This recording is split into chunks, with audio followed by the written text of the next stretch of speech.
Hello everyone, चलिए हम इस वीडियो में देखते हैं जो अभी अमेरिका ने वेनेजुएला के प्रेसिडेंट निकोलस मदुरो को अरेस्ट किया। इसका केस समझेंगे कि क्यों अरेस्ट किया।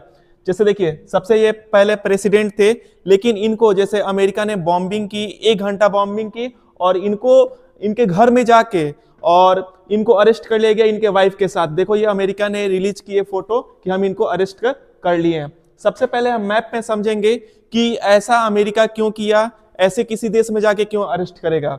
जो वेनेजुएला कंट्री है ना, ये यहाँ पे है और अमेरिका जो है आपका यहाँ पे है। अमेरिका ये आरोप लगा रहा है कि वेनेजुएला जो है यहाँ से ड्रग्स अमेरिका में सप्लाई कर रहा है और अमेरिका के नौजवानों को क्या कर रहा है, वहां पे वो नशे की तरफ वो झुकाव कर रहा है। इसे अमेरिका का यूथ जो है आपका बेकार हो रहा है। तो इसके लिए अमेरिका जो है सबसे पहले क्या किया ना कि 10-15 दिन पहले ही पूरा नेवल ब्लॉकेट कर दिया।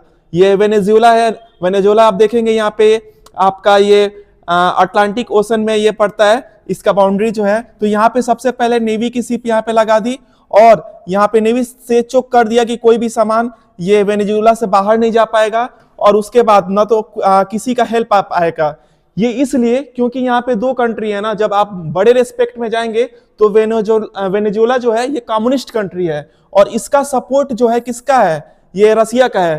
तो यूएस कभी भी नहीं चाहता है कि इसके पास कोई ऐसा देश रहे जो कि रसिया से इन्फ्लुएंस कंट्री हो। आप इंडिया के भी केस में देख सकते हैं, इंडिया से जैसे हमेशा, जैसे यहाँ पे प्रेसिडेंट है इस समय ट्रंप बोलते हैं, इंडिया को प्रेशर डालते हैं कि तुमको रसिया से तेल नहीं खरीदना है, कि हम सॉवरेन कंट्री है। सॉवरेन कंट्री का मतलब कि हम अपने डिसीजन खुद ले लेंगे, लेकिन इसके बदले में ट्रंप के तरफ से प्रेशर आता है, वो टैरिफ लगाते हैं और इस समय जानते हैं कि विश्व में सबसे ज्यादा टैरिफ इस समय इंडिया पे लगा हुआ है।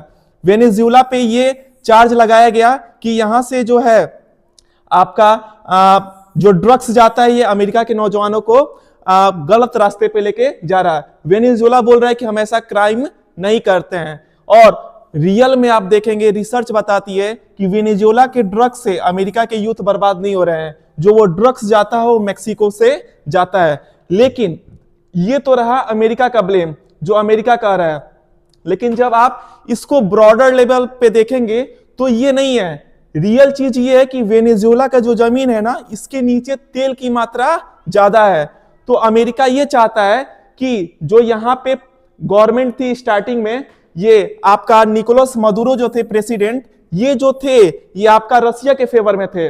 ये जो थे निकोलस मदुरो, ये आप रसिया के फेवर में थे और इनको हटा के यहाँ पे वो किसी और ऐसे इंसान को बैठाएगा जो कि अमेरिका के हिसाब से काम करेगा। अमेरिका के हिसाब से काम करेगा और अमेरिका की यहाँ पे आर्मी डिप्लॉय होगी और यहाँ से तेल निकालेगी और कहाँ पे जाएगी, अमेरिका में जाएगी। अमेरिका वहां से प्रॉफिट कमाएगा। अमेरिका का ये लॉन्ग टर्म प्लान है। लेकिन देखिए, ऐसा ये पहली बार हिस्ट्री में नहीं हुआ है। आपको अगर मैं रिमाइंड कराऊं, ज्यादा पुरानी कहानी नहीं है, सन 2000 के बाद की कहानी है। इराक में, इराक आप देखेंगे यहाँ पे, जैसे यहाँ पे आपका अरब कंट्री में यहाँ पे इराक है। इराक में एक इंसान रहते थे, वहां पे प्रेसिडेंट थे सदाम हुसैन। सदाम हुसैन पे अमेरिका ये चार्ज लगाई कि ये केमिकल ऑफ मास डिस्ट्रक्शन बना रहे हैं। जैसे ऐसा केमिकल बना रहे हैं जिसमें अगर हवा में फेंक दिया जाएगा तो ऑक्सीजन ही खत्म हो जाएगी। ऑक्सीजन खत्म हो जाएगी तो वहां के लोग मारे जाएंगे। तो ये लड़ाई के टाइम यूज किया जाता है कि जैसे दुश्मन देश है वहां पे ऐसा केमिकल भेजते हैं कि जैसे कोविड वायरस में आप देखे थे कि टच के वजह से कितने लोग मारे गए। तो इनके ऊपर अमेरिका ने ये चार्ज लगाया कि ऐसा केमिकल बना रहे हैं कि हवा में ऑक्सीजन खत्म कर देगा और लोगों को मार देगा। अमेरिका का दबदबा चलता है आपका किस में, यूएन में। ये यूएन में रिजोल्यूशन पास कराए सदाम हुसैन के खिलाफ और बोले कि ये जो है इस दुनिया के लिए बहुत ही खतरनाक है, ह्यूमैनिटी के लिए खतरनाक है, हम इनको अरेस्ट करना चाहते हैं। और यूएन में जो है अमेरिका की चलती है, आप जानते हैं ना, एक कहावत होता है कि जिसकी लाठी उसकी भैंस।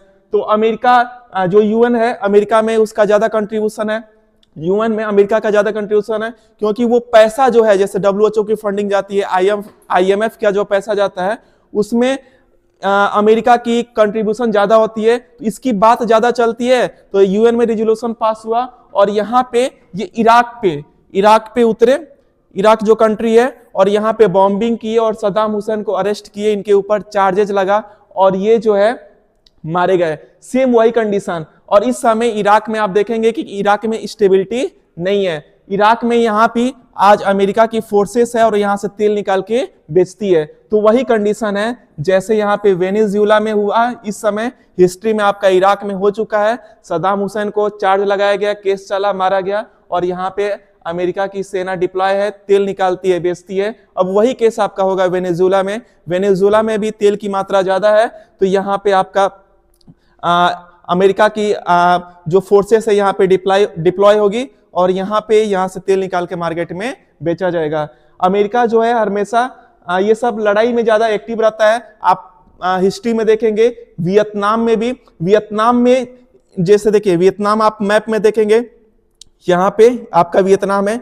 इतने छोटे से जो देश है ना, इस छोटे से देश पे वियतनाम पे अमेरिका बस अटैक इसलिए किया क्योंकि ये रसिया के फेवर वाला कंट्री था।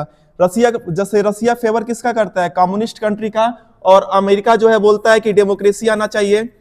तो बस ये इसलिए अटैक किया कि ये रसिया के इन्फ्लुएंस में ना चला जाए। और ऐसा माना जाता है कि 2 लाख टन बम गिराया गया इतने छोटे देश पे, वियतनाम पे, और अमेरिका पे कोई भी आवाज नहीं उठाता है। ऐसा क्योंकि अमेरिका पावरफुल कंट्री है। बात ये नहीं है कि अमेरिका ने ऐसा ब्लेम लगाया और ये निकोलस मदुरो तो इनको अरेस्ट कर दिया।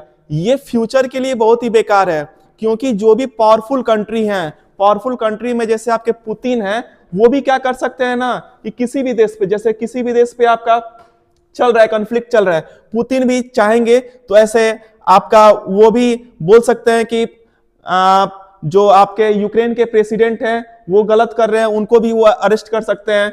फिर ऐसे ही सेम आपका ऐसे माना जा रहा है कि चाइना अटैक करेगा ताइवान पे, तो ताइवान पे ऐसे ही चाइना भी वहां पे बम्बार्डिंग करके वहां के प्रेसिडेंट को अरेस्ट कर सकता है। तो अमेरिका जो किया है इस समय, वो फ्यूचर में आने वाले समय में ये जो भी देश के बड़े पावरफुल प्रेसिडेंट है इसका मिसयूज कर सकते हैं। ट्रंप की वाहवाही तो हो रही है, लेकिन साथ ही साथ वहां के जो देश के अदर पीपल हैं ये इसको नेगेटिव वे में भी बोल रहे हैं। इसको आप ऐसे देख सकते हैं। ये था जो ये केस था आपका, जो अभी रिसेंटली न्यूज में है कि निकोलस मदुरो को अरेस्ट किया गया, इसके बारे में बताया। आगे मैं किसी और करंट अफेयर के टॉपिक के बारे में बताऊंगा। Okay, thank you.